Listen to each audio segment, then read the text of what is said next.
What's up, guys? Here we are.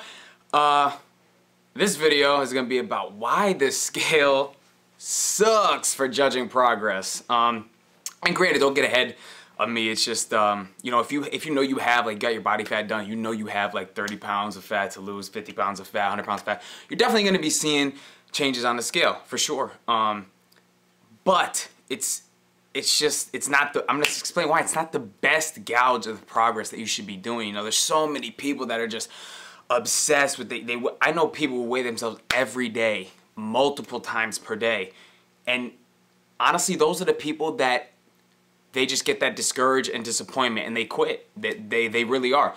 And you kill yourself by doing that, really, you know. When I take on new athletes, you know, there's a questionnaire I give them. One of the questions is, you know, what is your goal weight? Not to be like, okay, whatever I see there, I'm helping them get to that number. More so along the lines of just where's their mentality at? Do they have a number in their mind that they want to get to? And if I know that, I follow up with questions, you know, why do you want to get to that number? What does that number mean to you and stuff like that? You know, I'll get different answers. You know, people are like, oh, I haven't been in the 130s for years. I'd love to see it on the scale. You know, certain things like that, but we just got to go over, you know, certain things about why, you know, why the scale isn't really giving you maybe the correct answer about how your progress is actually going.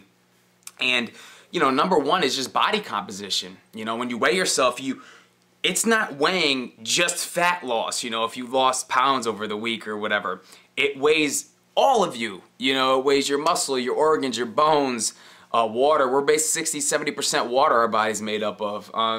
So it doesn't just measure fat loss. So I give the analogy of, you know, hypothetically speaking, in 12 weeks, say you know, in 12 weeks, say you gained 5 pounds of muscle and you lost 5 pounds of fat, and you started week 1 at 150. What is your end weight at the end of 12 weeks? If you lost 5 pounds of fat and you gained 5 pounds of muscle, it's the exact same. It's 150. But at the end of the 12 weeks, you're going to look dramatically different. Your body fat percentage total is going to be down. Your clothes are going to fit much, much better. You probably bought smaller size shirts and the waist came in. I'm sure your performance is probably heavily improved. So you got to take into account, it doesn't measure just your fat loss, you know. And if you hopped on the scale and say you lost 5 pounds, but say you didn't know you lost 2 pounds of muscle with the 3 pounds of fat, that's nothing to ride home about, you know. That's nothing to be excited about, losing 5 pounds, but 2 of it being muscle. You know, your metabolic rate went down if you lost 2 pounds of muscle. You know, muscle tissue is a metabolically active tissue, so the amount of calories you burn every day went down. Your body fat percentage likely went up. Your strength went down. Your performance went down. So these things aren't really things to ride home about and be all happy about. So one thing is to remember is body composition. Best way to do that, get a skin fold done. Measure specifically the fat folds and get your body fat percentage done that way. If you can afford it, go to university, do bod pod scan, you know, which is air displacement. Do these types of things if you really want to know your fat mass to lean mass. Another big reason why the scale, like the number, is sometimes it's all up this time of day, down this time of day, is water retention. And there's 2 aspects that really affect water retention. And it's going to be sodium intake and water consumption, actually. If you are dehydrated at all, your body has a mechanism where it's going to start retaining more water. Because it'll release hormones such as aldosterone. It'll release these hormones to retain more water if you're dehydrated, because it thinks you are at a scarce for water. So our body will do its survival mechanisms, which is its #1 priority, to survive, to maintain homeostasis in our body. It'll retain water. So if you're dehydrated, you most likely weigh a little more than whatever you weighed the morning you weighed yourself. So that's the key, is definitely drink enough water. You know, if you're not drinking enough water, you're likely dehydrated, you're likely retaining water, and your performance is definitely down if you're not fully hydrated. And then it's sodium intake. You know, if you have a heavy salt meal, sodium makes you retain water. So if you had say you had a big meal and you had a big dinner full of salt, you know, and you went home and that morning you weighed a certain number, and you went home that next night and you weighed yourself because you're a maniac, and you weigh 5 pounds more.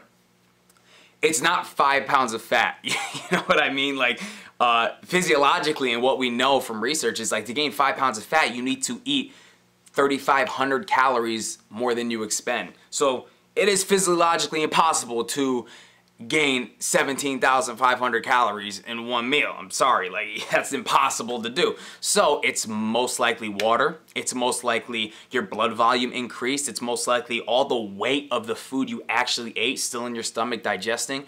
So that's why it's pointless to weigh yourself multiple times per day, even multiple times per week. It's just pointless. It's gonna fluctuate so much.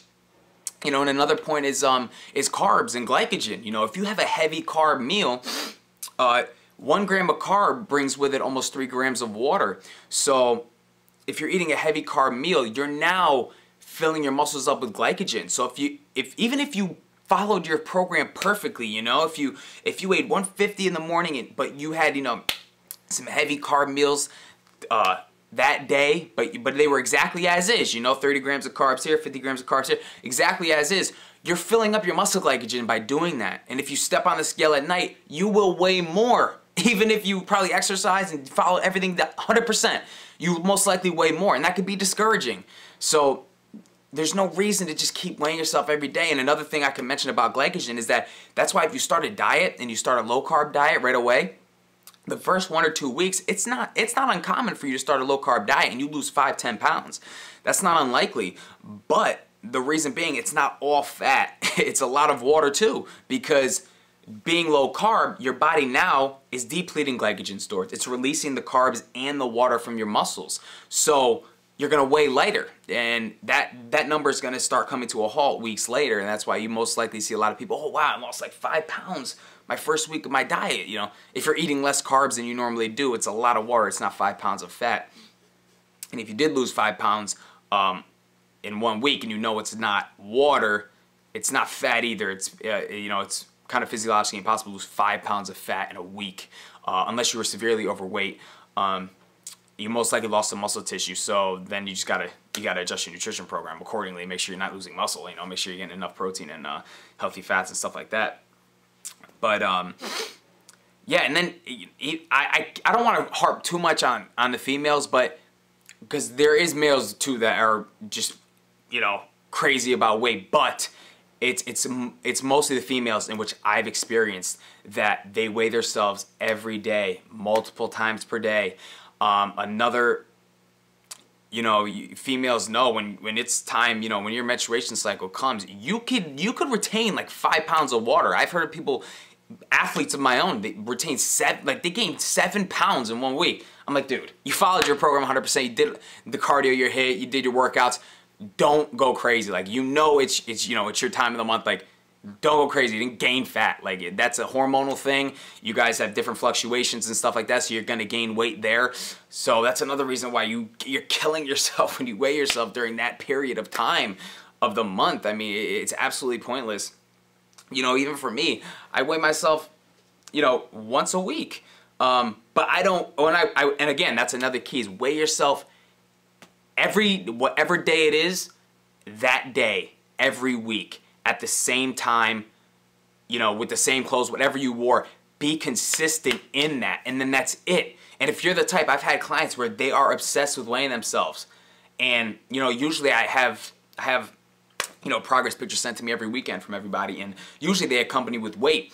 But if I know that the relationship you have with the scale is terrible, I don't need you to weigh yourself. Like, they just send me pictures. I've had multiple people, many people do that.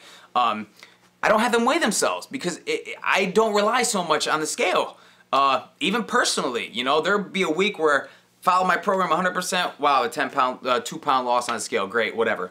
Next weekend comes, I'm 0.5 pounds up from what I was last week, even though I did everything 100% again. Who cares? Like, I don't harp on it. The best way to know is if you're looking at yourself in the mirror and you're getting more definition, your clothes are fitting much better, you're buying smaller sizes of pants in the waist and the shirts, and you're performing amazing in the gym, and your strength is going up every week.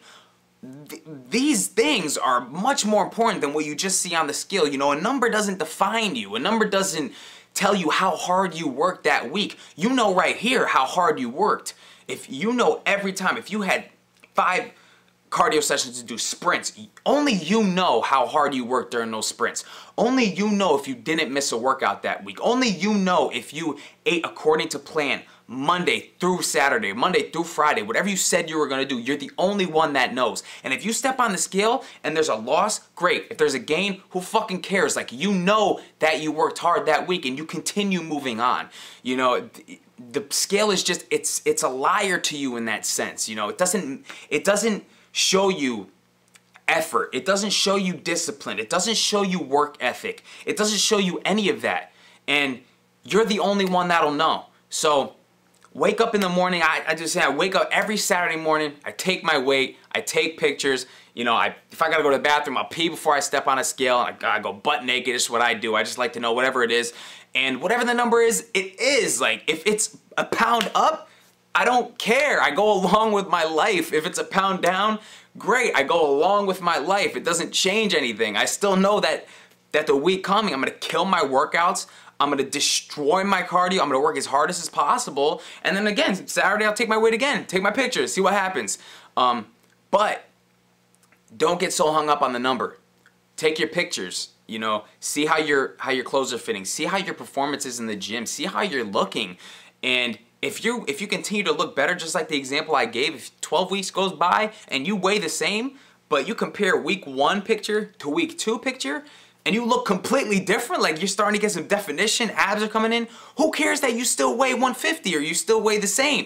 Does that really matter to you? I mean, it shouldn't matter at all. If you continue looking better and performing better and you feel good, you feel confident, strength is up, endurance is up, all these things are improving, but the number on the scale is the same, who fucking cares, man? Just go along with your life. So hope you guys enjoyed the video. If it's gonna help somebody, if you know somebody who's just obsessed with weighing themselves, I know many people, share it, you know, tag them in it, like it, subscribe to our channel. We'll be back with another one. Comment in the section as always. Let us know what you guys want to see next. And as always, guys, thank you so much. Take care. God bless. Hove Hustle Fitness.